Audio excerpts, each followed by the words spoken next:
Waste इंडीजच्या अर्नोसवेल स्टेडियमवर 25 जूनला इतिहास घडला।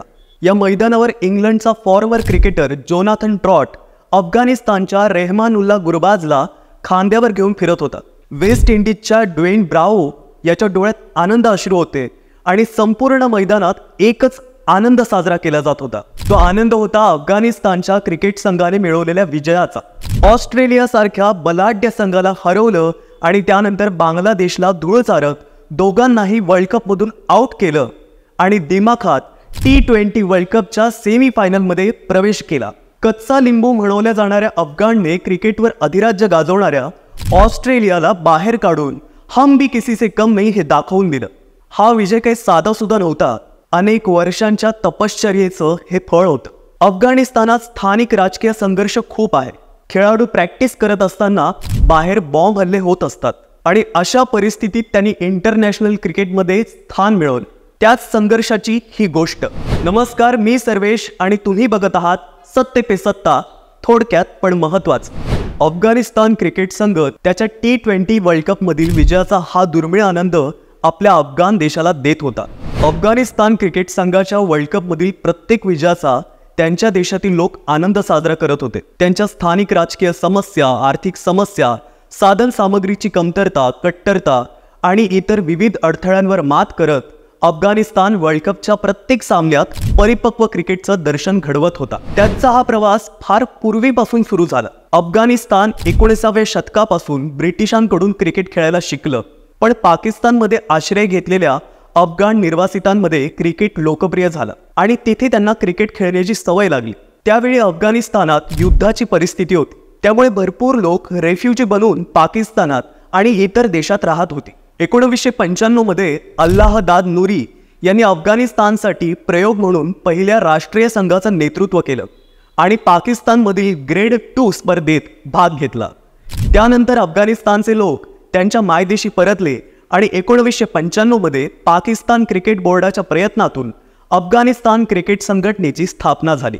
अफगाणिस्तानात तालिबानची सत्ता आल्यानंतर क्रिकेटवर आणि इतर खेळांवर बंदी घालण्यात आली, पण तालिबानला काय वाटलं माहीत नाही, पण त्यांचा विचार बदलला आणि क्रिकेटवरची बंदी त्यांनी उठवली आणि पुन्हा क्रिकेट सुरू केलं। त्यानंतर 2001 मध्ये अफगाणिस्तानचा आंतरराष्ट्रीय क्रिकेट परिषद ICC मध्ये सदस्य देश म्हणून समावेश झाला। अफगाणिस्तानला 2003 मध्ये आशियाई क्रिकेट परिषद ACC मध्ये देखील समाविष्ट करण्यात आलं। जवळपास 10 वर्ष वेगवेगळ्या देशांमध्ये क्रिकेट खेळल्यानंतर अफगाणिस्तानला मान्यता मिळाली। अफगाणिस्तान ICCचा पूर्णवेळ सदस्य बनला। 2001 ते 2007 पर्यंत पाकिस्तान संघानेच अफगाणिस्तान क्रिकेट आणि संघाचा स्वीकार केला आणि त्यांच्यासोबत क्रिकेट सामने खेळले। अफगाणिस्तानच्या क्रिकेट विकासात पाकिस्तानचा वाटा मोठा आहे, हे नाकारून चालणार नाही। तालिबान सत्तेवर येण्यापूर्वी अफगाणिस्तानचे राष्ट्राध्यक्ष असलेले हमीद करझाई यांनी अफगाणिस्तान क्रिकेटची नवी ओळख आणि विविध पायाभूत सुविधा निर्माण करण्यासाठी पुढाकार घेतला। आंतरराष्ट्रीय स्तरावर अफगाणिस्तानचा पहिला विजय 2004 मध्ये बहरीन विरुद्ध होता। त्यानंतर 2007 मध्ये नवरोज मंगल यांच्या नेतृत्वाखाली अफगाणिस्ताननं आशियाई क्रिकेट परिषद T20 चॅम्पियनशिप जिंकली। 2 जून 2009 रोजी तत्कालीन राष्ट्राध्यक्ष हमीद करझाई यांनी अफगाणिस्तान क्रिकेट बोर्डात सुधारणा करण्याचा आदेश जारी केला। याद्वारे अफगाणिस्तानला ICC आणि ACCच्या वतीने विविध आर्थिक सहाय्य मिळालं। अफगाणमध्ये कायम युद्ध भडकलेलं असतं, पण जर देशाची मॅच असली त्यावेळी काही वेळेसाठी का होईना युद्धाला विराम मिळतो, हे विशेष। 2011च्या वर्ल्ड कपमध्ये त्यांना संधी मिळाली नाही, पण पुढे हळूहळू इंटरनॅशनल क्रिकेटमध्ये त्यांचं वय वाढत गेलं। 2015 वर्ल्ड कप पासून ते पुढे सर्व वर्ल्ड कपमध्ये ते खेळले।